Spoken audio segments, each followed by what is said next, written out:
What's up, YouTube? It's your boy Nero back with another video, man. Today, we just having a little bit of a discussion as of why I'm not leaving Xbox anytime soon, man. And I'm gonna give a plethora of reasons, but this is just for the community, man. For the Xbox fans that follow the channel that may be questioning Xbox identity, questioning Xbox vision, some of the mixed communication coming from the top, which I can admit is definitely frustrating.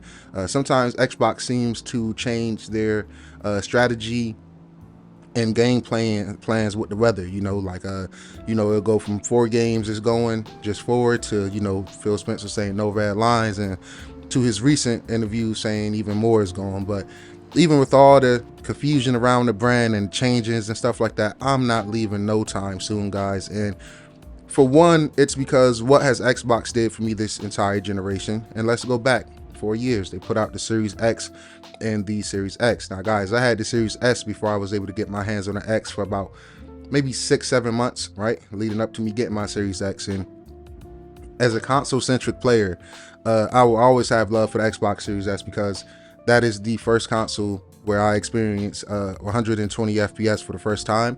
And that was in the Metro, I think it was Last Light, because it had got FPS boosted. And it was a game-changing moment for me going forward. So I will always have love for my Xbox Series S. Was it a mistake? I mean, not really. It's a lot of casual gamers out there that just play 2K and Madden or shooters, Call of Duty. So for them, that little box is more than capable. I definitely, next gen, would like to see a handheld going in that place of the Series S. But they have been providing great games all generation. I think it was 2022 or 2021 is when they won Publisher of the Year. I believe that's when they had Pentiment. It was Psychonauts 2, Forza Horizon. I believe Halo might have came that year as well. So that was a pretty good year. The following year was a little more dry from the first party perspective output, but during the quote unquote dry year, we still got games like Scorn. We got a Plague's Tale Requiem in the Game Pass. We had got Trek to Yomi. We had gotten Sniper Elite 5 that year. We also got it was an interactive game. Is it As Dusk Falls? No. As It was something like that, right? I forget the name of it, but even during our quote unquote dry first party years, we were still getting a plethora of games via Game Pass. Now, if you know me, I have definitely changed my stance on the whole games going to PlayStation and other platforms. In the beginning, I was hurt like most Xbox fans because, we stuck around during every generation, even arguably the worst generation, and what Phil Spencer deemed the worst generation to lose, and that was the Xbox One generation.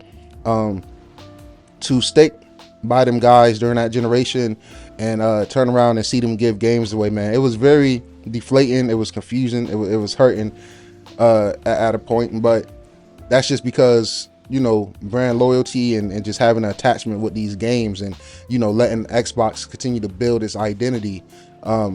About halfway through the console generation, I believe Xbox said, we need to get games more screens as possible. And if the Series X is getting outsold by the PS5, 2-to-1, 3-to-1 globally. So in the United States, it's a lot closer than what people make it seem.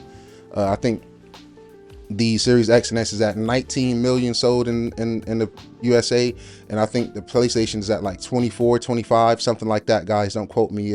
Them sale numbers come out every few months and we see, but it's not as far back and behind in the United States at least, but globally PlayStation is definitely kicking Xbox ass. So if you can't keep up with them with selling consoles, going blow for blow with them, what is the next step? The next step is to use their home as your temporary home, and by that I mean putting games other places. And it makes sense for a lot of franchises to go other places. You think about Halo. I love Halo Infinite, but it's even hard getting some of my Xbox homies to play Halo, and a lot of people is just casuals. A lot of people love their Call of Duty and they stick to that.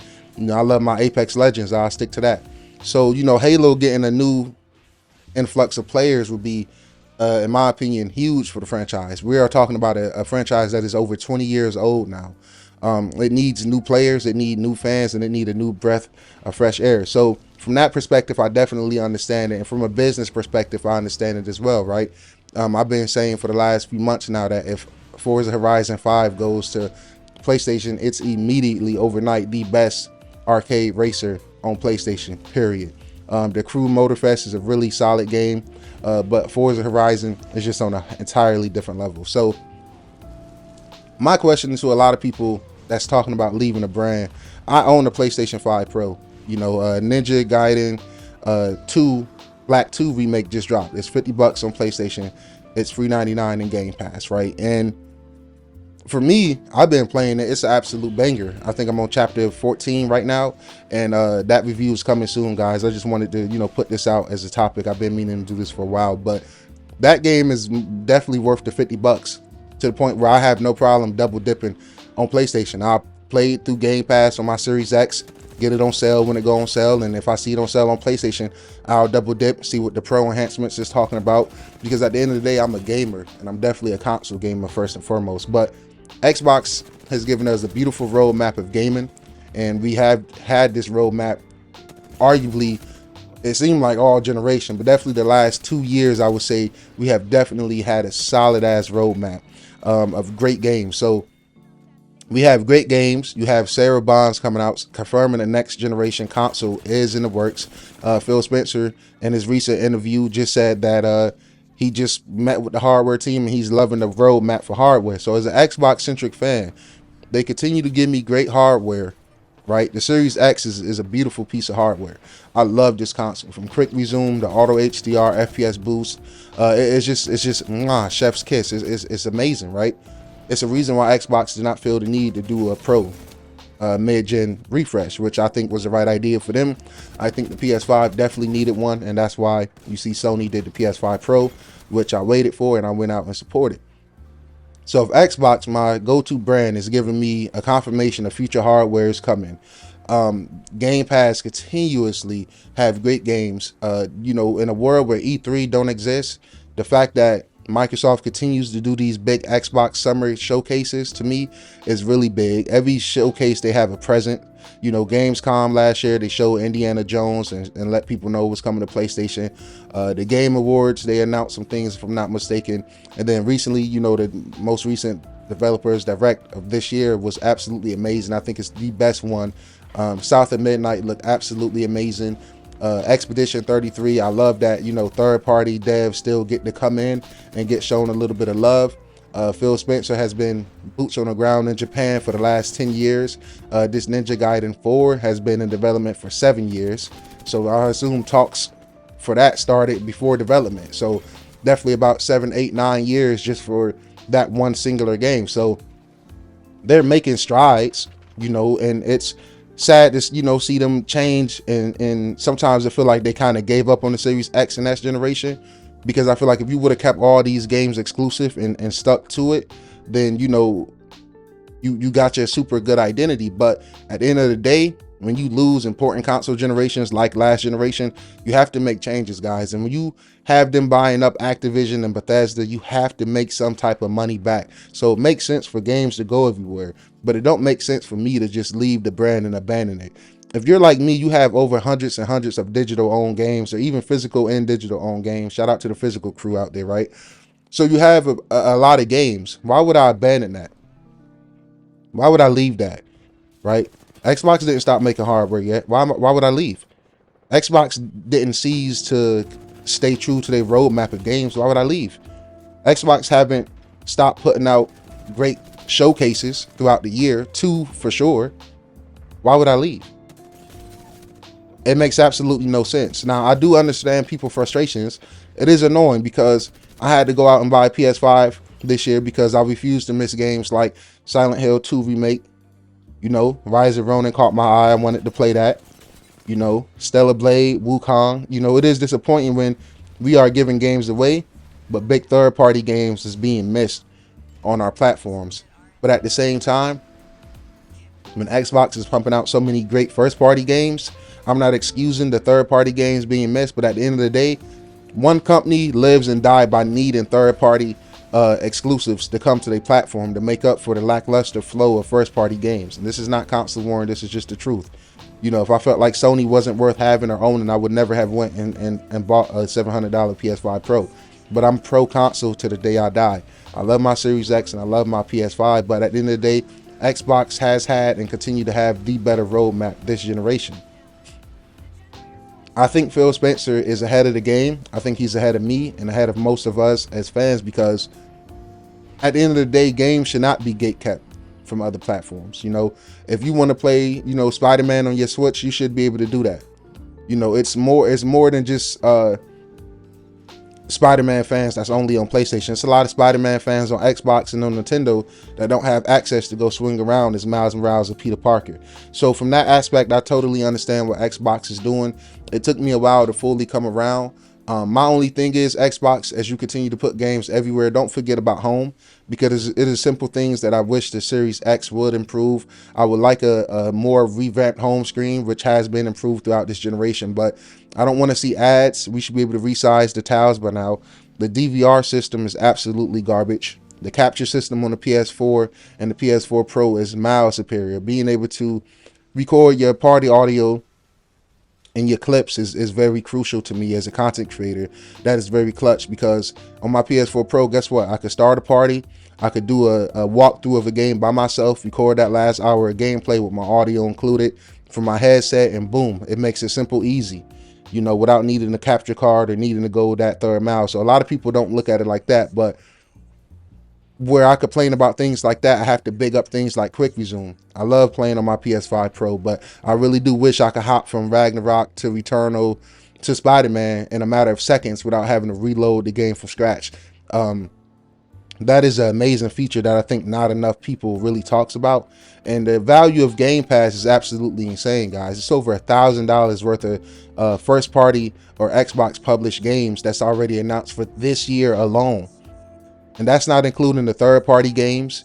That's not including the little indie games that's come in, like, you know, the Cocoons of the world, the Treks, the Yomis, the Jacents of the world, right? So we always have those that's $20, $30, $40 worth of value here, dropped in and out. You know, third-party games coming, older games rotating through Game Pass. It's just too much value as a gamer to abandon this brand.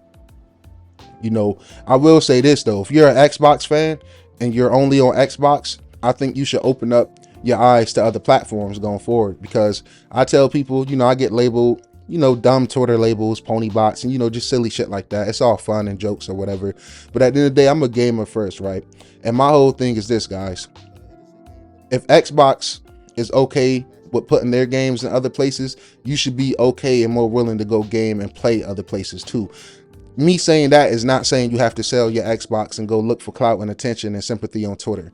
That's not what I'm saying. But what I'm saying is, if you're an Xbox centric player, maybe look for a Nintendo Switch on sale, right? Maybe look for a PS5 on sale or on Black Friday or something like that, guys. And the reason I say that is because why neglect yourself?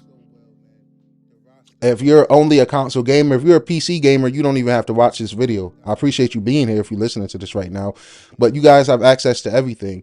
But as pure console players, and I know it's really hard for everybody to try to own every console and stuff like that, but from the moment I graduated high school, right, and started working at Crackle Barrel washing dishes, I made it my goal to have a console and try to have both consoles, the PS4 and the Xbox One, because at the end of the day, this is my favorite hobby. So I'm going to go make something shake. I'm going to go make something happen to do everything in my power to have all games that I want to play.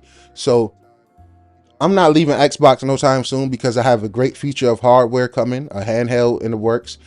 Phil Spencer has hinted at Sarah Bonds with the biggest technology leap ever. Some of my favorite games ever has came from this generation. I absolutely adore and love Halo Infinite, even with the rocky start that it had with, you know, lackluster amount of modes and content. That game has improved a lot, but the players never returned. So that's why I think it would be good for that to go elsewhere. Forza Horizon, spectacular. Forza Motorsport, really good. Not perfect though, but a really good solid game. Starfield, one of my favorite games this generation.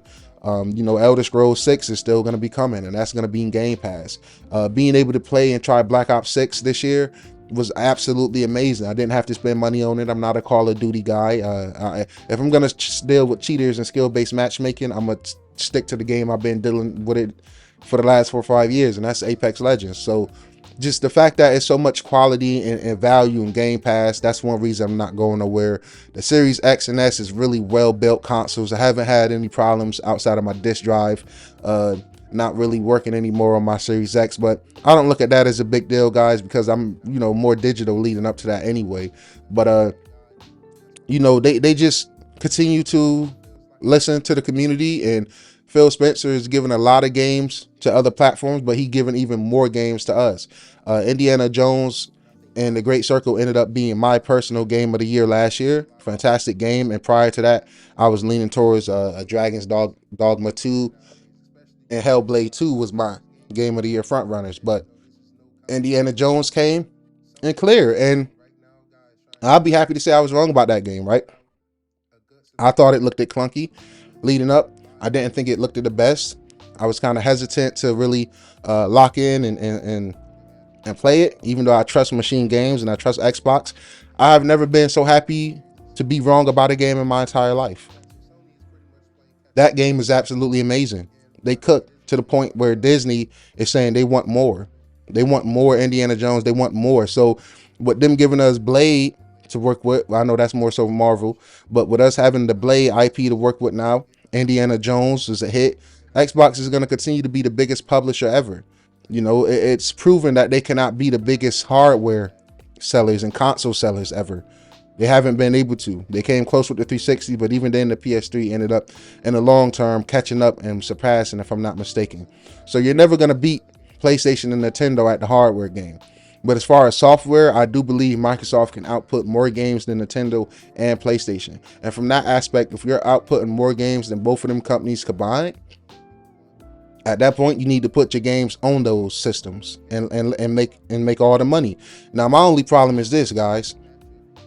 If you put your games everywhere, Game Pass should continue to stay at the price that it's at, right? It's at $20.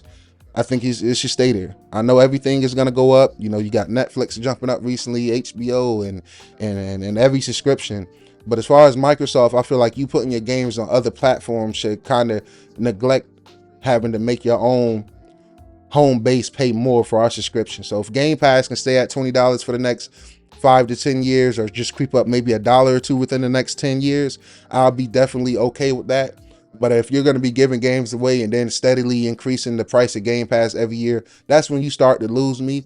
That's when it'll become more of a month by month basis to me, because between my backlog, between these games always going on sale, I could really get away without paying for PS Plus or Game Pass for the next year, and I'll be a-okay with my backlog and picking up games on sale here and there. So Game Pass isn't the end-all be-all for every gamer, and I think Microsoft definitely needs to realize that, and I think they have, and that's why they are putting their games everywhere. I think they realize some people is okay with buying their games. You know, some people is okay with not needing Game Pass, especially when you're on other platforms that don't have Game Pass. So I see the future, Phil Spencer. I see the future, Sarah Bonds. We have a really beautiful roadmap. We have the Summer's Game show to look forward to. We have so many great games coming this year. Avowed, Outer Worlds 2 really caught me off guard when they announced that was coming at the Game Awards. You know, we have Fable reportedly coming, Gears E-Day in the works. We have multiple Halo games in the work, getting ready to be ported to other consoles. You know, Forza Horizon 6 should be getting announced within the coming years. And it's games from the last few Xbox showcases that we haven't heard anything from. You know, Contraband. Those games just is not seasoned to exist. They're still in the works. And, you know, Microsoft having so many live service games that's already established gives them freedom to make the games like Indiana Jones, a Blade, a Starfield, without needing to worry about how am I going to rake in passive income by, you know, making games live service. You have your Halos, you have your Forzas that make money, you have your Call of Duty that is just the ultimate money maker. You own King now, so you got your Candy Crush. So they have a lot of passive income coming in to the point where they can take these risks and make the, you know, let Compulsions of the world cook up. You know, imagine Compulsion not making South at Midnight, but having them make a fucking live service, a live service Starfield game or some dumb shit. Because that's pretty much what Sony just did with Bluepoint, right? They did the killer, fantastic Demon Souls remake just to turn around and have to work on some bullshit God of War live service game just to get that canceled. right? So I agree with Sony's decision to cancel all these 12 live service games. But at the end of the day, that is 12 games that's now scratched, that these studios have to start fresh with new ideas and start over. Sony Ben is one of my favorite studios. I absolutely love Days Gone, one of my favorite games from last generation. But they was working on a live service game instead of working on Days Gone 2. That game got scrapped, so now they have to start fresh. Their development cycle just restarted. So no company is perfect. Nintendo, Xbox, PlayStation, even PC. No platform is perfect, but you have to choose where it's at to be worth it for your time and your money. And for me, Xbox don't waste my time because I get good games, and I definitely don't feel like I'm wasting my money with Game Pass.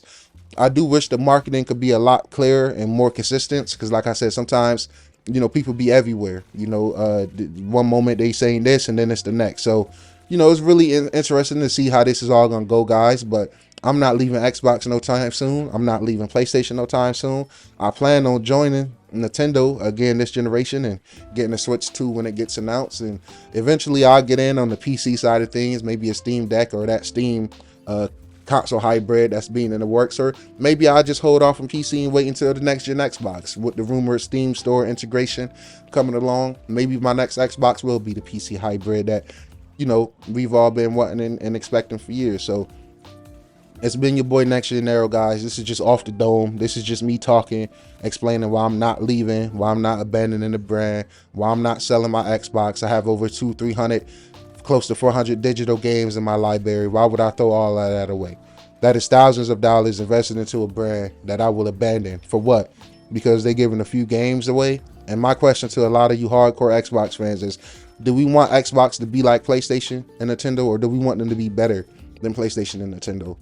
Because I want them to be better than PlayStation. You don't have to gatekeep games to keep everybody happy. That's just some console war talking points. And I should know because I was on my console war and shit the last few years before I stepped back coming into this year and just say, yo, I'm embracing all consoles. I'm embracing all games because that's part of maturing. I don't want to be like these 40, 50-year-old guys out here on X or even just in the community that have to constantly downplay games. Even MBG, he's looked at sad in the press on his stream talking about he got a sub to Game Pass. I don't want to be like that. I don't want to have to look sad because I'm excited to play Ghost of Yotai, but I've been shitting on PlayStation and saying they have nothing for 5-10 years. Like, I don't want to do that. That's not it. That's not a lifestyle that anybody should want to live, especially as a gamer. But, it's been your boy NextGenNero, man. I just wanted to, have this little discussion, not even a rant. It was going to be a rant, but it's nothing to rant about besides my goddamn Bills losing to the fucking Chiefs again. But I'm not going to go there. That's a topic for another day. Make sure you hit like, subscribe. Catch you guys in the next one. Peace.